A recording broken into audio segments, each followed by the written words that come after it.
गव्हाच्या पिठाचे लाडू बनवते. हे खाण्याला खूप पौष्टिक असतात. ते हे 2 वाट्या मी गव्हाचं पीठ घेते.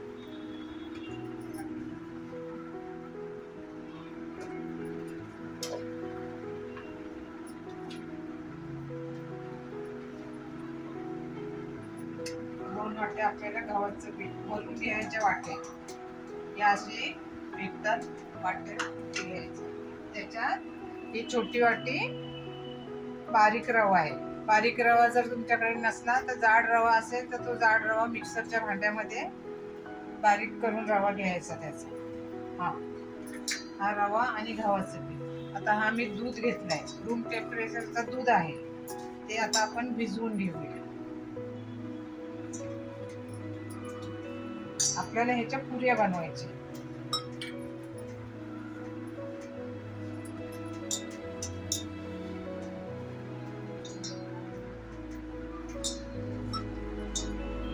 आपण चपातीला पीठ भिजवतो ना, त्या पद्धतीने भिजवायचं.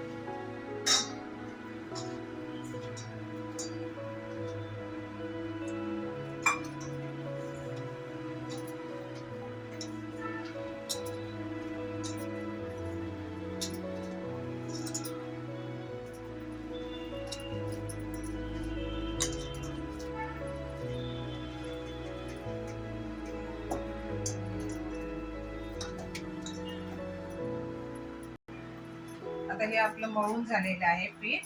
आता याला आपण एक 10 ते 12 मिनिटं भिजत ठेवूया.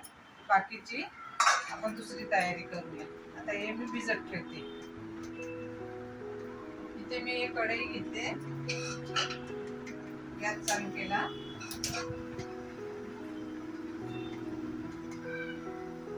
आपल्याला हे पोहे आणि डिंक तळून घ्यायचे.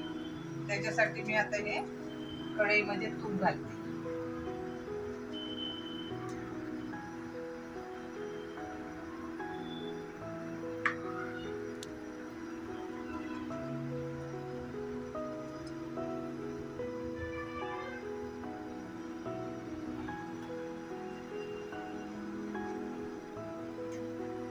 आता तूप गरम झाले काय तो आपण बघूया.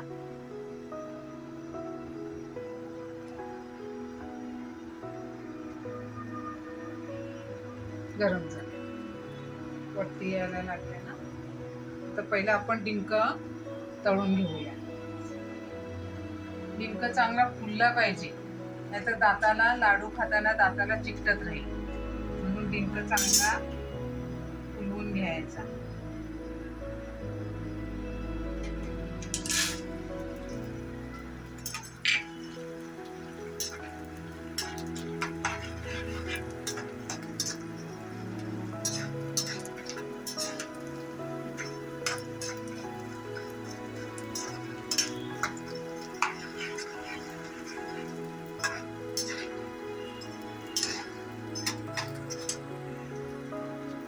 हा डिंक मस्त फुललेला आहे, तो आपण एका झाऱ्यामध्ये काढून घेऊया.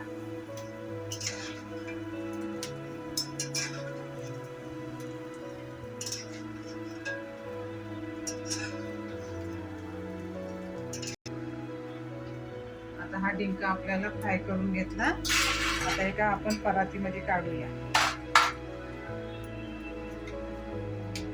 आता हे पोहे मी तळून घेते.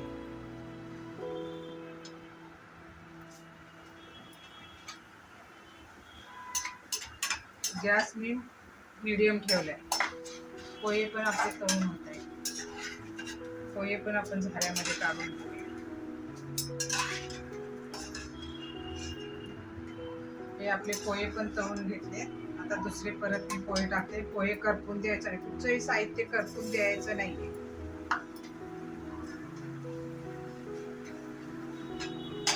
हे पण मी इथे बाजूला ठेवते. हे बघा दाखवते तुम्हाला कसे कुरकुरीत झाले ते.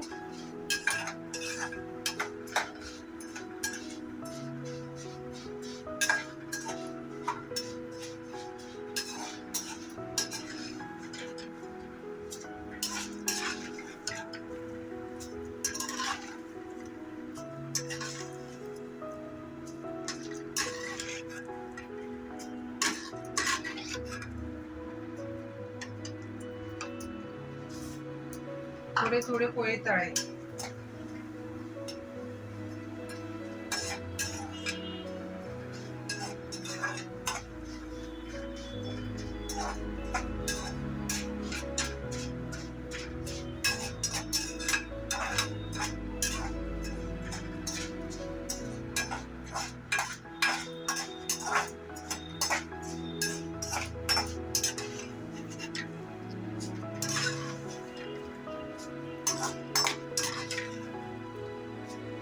आता मी गॅस बंद करते.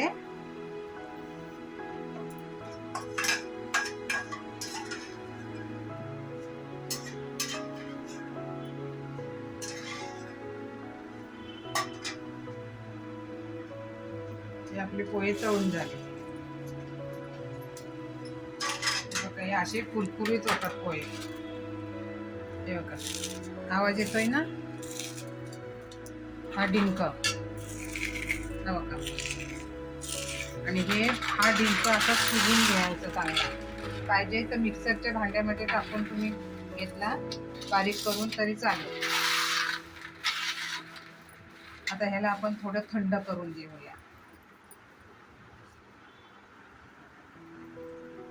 तर हे आपल्याला गव्हाचं पीठ आणि रवा चांगला भिजलेला आहे. थोडं आपण त्याला आता तुपाचा हात लावूया आणि त्याच्या आपण पुऱ्या लाटूया.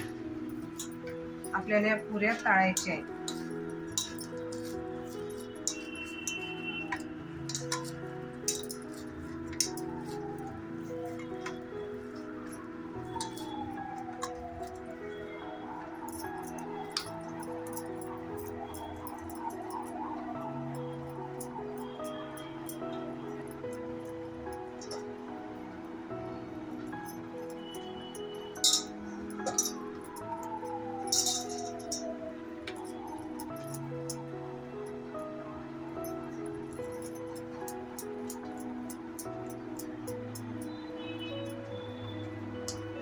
आता या पुऱ्या आपण लाटून घेऊया.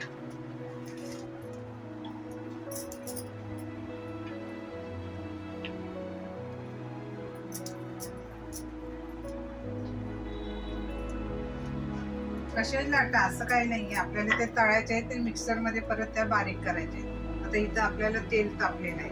ते आपण पुऱ्या तळून घेऊया.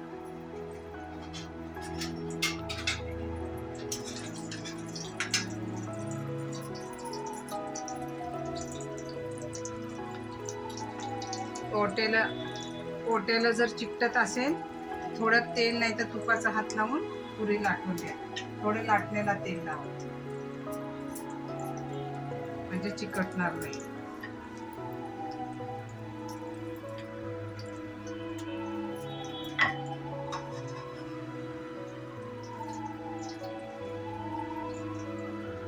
मी मगाशी जे कढईमध्ये पोहे आणि डिंक तळून घेतलं त्याच कढईमध्ये मी तळून घेते.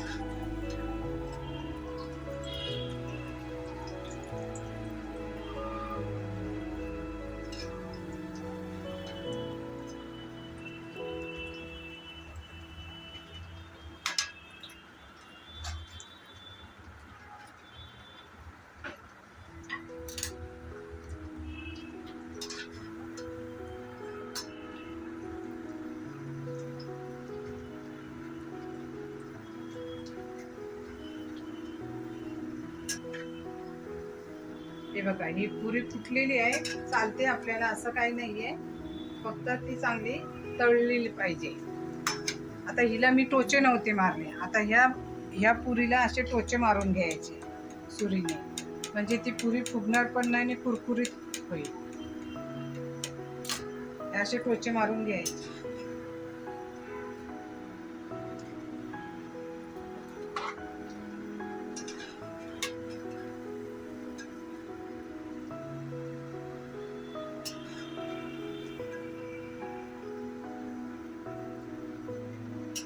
आता ही पुरी आपली झालेली आहे. आता एका प्लेट मध्ये काढून घेऊया.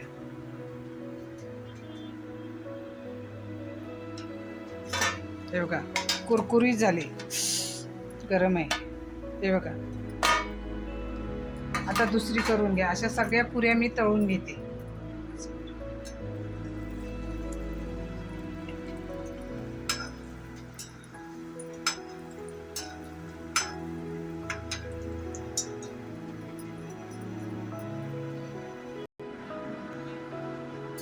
अशा प्रकारे आपल्या पुऱ्या तळून झाल्या. आता या अशा बारीक मोडायच्या हाताने आणि थंड होऊन द्यायचे जरा.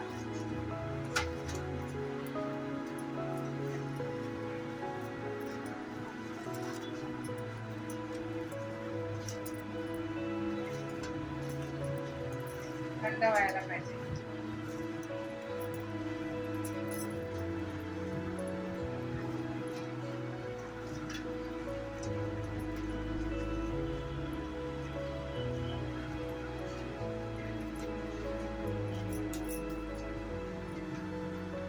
अशा मी बारीक करून घेते, थंड करत ठेवते. तोपर्यंत आपण मिक्सर मध्ये थोडा डिंक बारीक करून घेऊया. जास्त बारीक नाही करायचं, दाखवते तुम्हाला मी किती बारीक करायचं.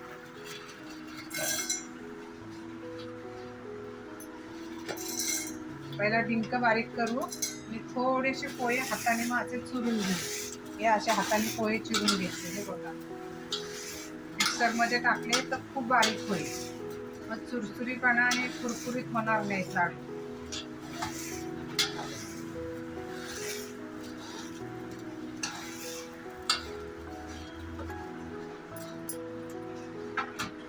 आता हे डिंक मी बारीक करून घेते मिक्सर मध्ये.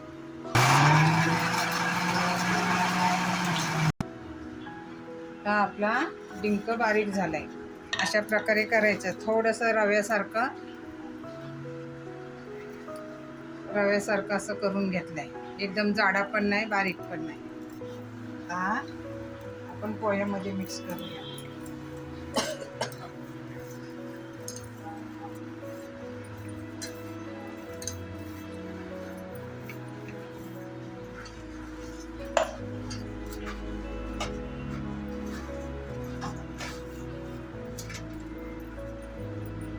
हा तूप आपण आता पुऱ्या ज्या केल्या होत्या ना त्याच्यामध्ये गाळ साचलाय.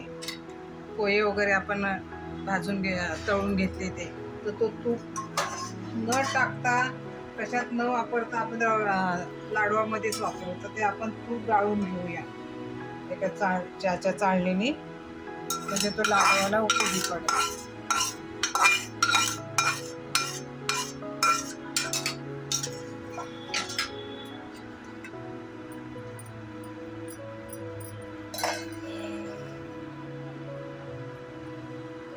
आता आपल्याला पुऱ्या ज्या तळून घेतल्या होत्या ना त्या बारीक करायचे. थोडे थोडे टाकून बारीक करायचे.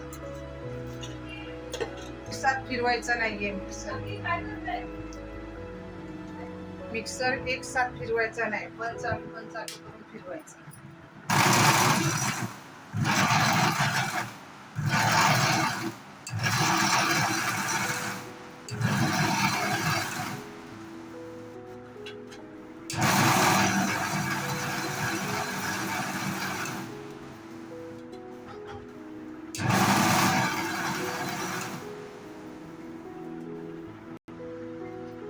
हे आपण ज्या पुऱ्या केल्या होत्या ते आपण पण ह्याच्यामध्ये टाकूया. बघा हे असं बारीक करून घेतले.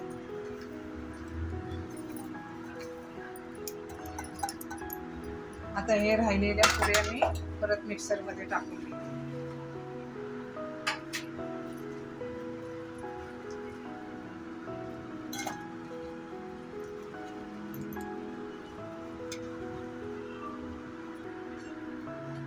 तर ह्या सगळ्या पुऱ्या आपण मिक्सर मध्ये बारीक करून घेतल्या. हे बघा कलर पण छान आलाय त्यांना.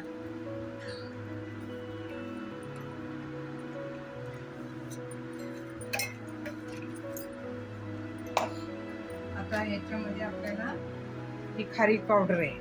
आता मी हे एवढं साहित्य घेतले. आता तुम्हाला किती साहित्य घ्यायचं ते तुमच्याप्रमाणे तुम्ही घेऊ शकता.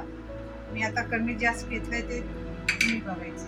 ही खारीक पावडर मिक्स केली, वेलची पावडर,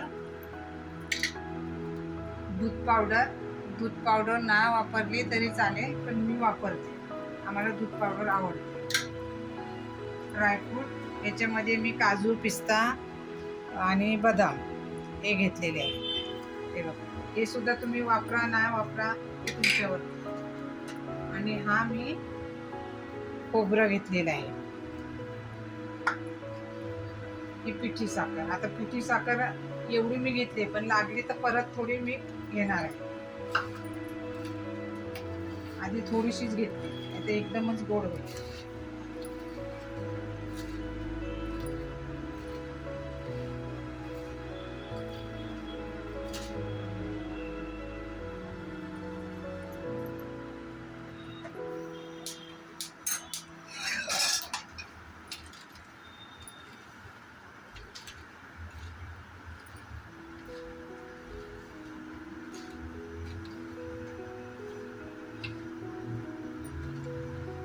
मी पहिला टेस्ट करून बघते, लागली साखर तर घे.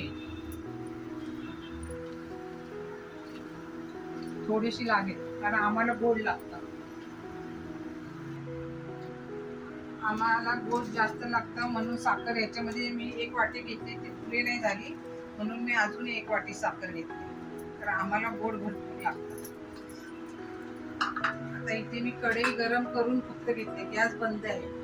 हा मी खोबऱ्याचा चुरा जो आहे तो मी भाजून घेतलेला होता, तो भाजून घेते. तर थोडंसं शेकून घेते असं. गॅस बंद आहे, ते करपून जाईल.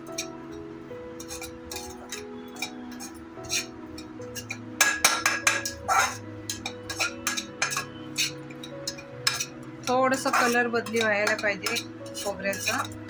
खोबरं वापरलं न वापरले ते तुमच्यावरती, पण मी वापरते.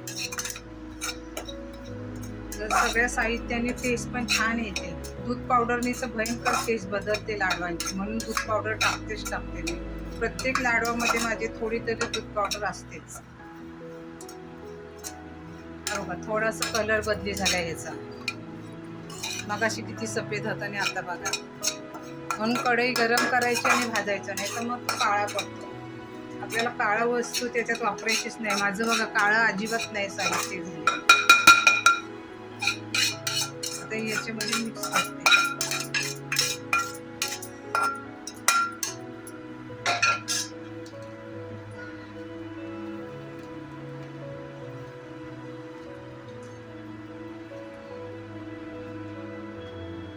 आता हे आपलं मिक्स झालंय सगळं. आता इथे मी हा तूप गरम केलेला आहे. लाडू जर वळता आले नाही तर तूप घालायचं, तर मला थोडं लागेल तूप. मी मगाशी आपण फ्राय केलेला आहे ना, तोच तूप गाळून घेतलाय.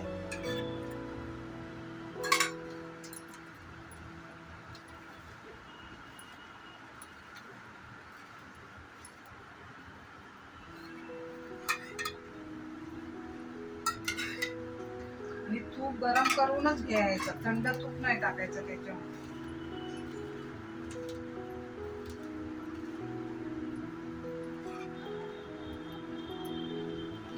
सगळं तूप मला लागला.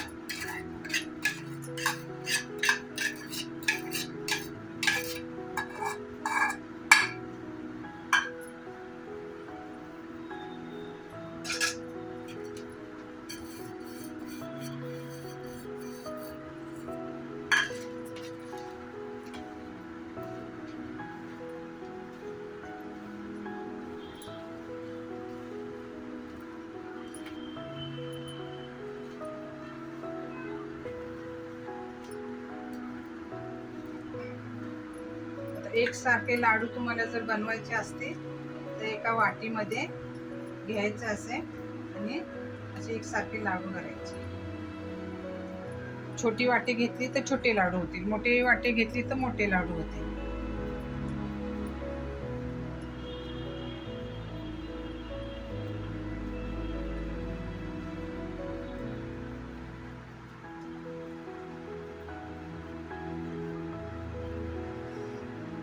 हे बघा, हे असे लाडू आपले होतात. हे लाडू तुम्ही बाहेर 8-10 दिवस टिकू शकता. फ्रीजमध्ये महिनाभर सुद्धा टिकू शकता. ते आपले लाडू आता बनवून झाले. आता हा शेवटचा एक लाडू आहे. हे बघा, हाताला पण चिकटत नाही आणि काही नाही.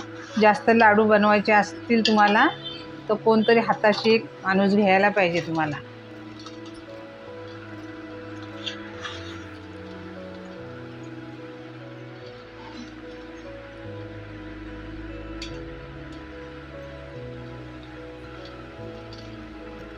आता शेवटचा आपला लाडू तो पण तयार झाला. हा थोडासा चुरा आहे. तर हे लाडू बनवताना ह्याच्यात काही कमी जास्त साहित्य असलं तरी चालतं. हे लाडू तुम्ही गुळामध्ये सुद्धा बनवू शकता. पण गुळ कसा त्याच्यामध्ये टाकायचा, गुळ किसायचा आणि मग तो टाकायचा. असं तुकडे वगैरे करून नाही टाकायचं. नाही तर गुळ पावडर पण हल्ली बाजारात सगळीकडे भेटते, ती वापरली तरी चालते. पण आम्हाला गुळाचा जास्त पदार्थ आवडत नाही म्हणून मी साखरेमध्ये करते.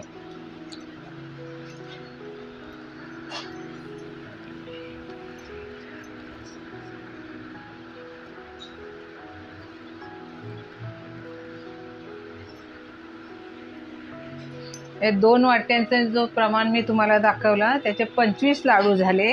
हे आता माझ्याकडे 22 लाडू आहेत. 3 लाडू मुलांनी खाल्ले. आता हे लाडू आपल्याला बाहेर रूम टेम्परेचरवरती 8 ते 10 दिवस मस्त टिकते. फ्रीजमध्ये महिनाभर टिकतील. तर हे लाडू जर आमचे तुम्हाला आवडले तर शेअर करा, लाईक करा, सबस्क्राईब करा आणि हे लाडू तुम्ही बनवा, खा आणि मग आम्हाला कमेंट करा. थँक्यू. धन्यवाद.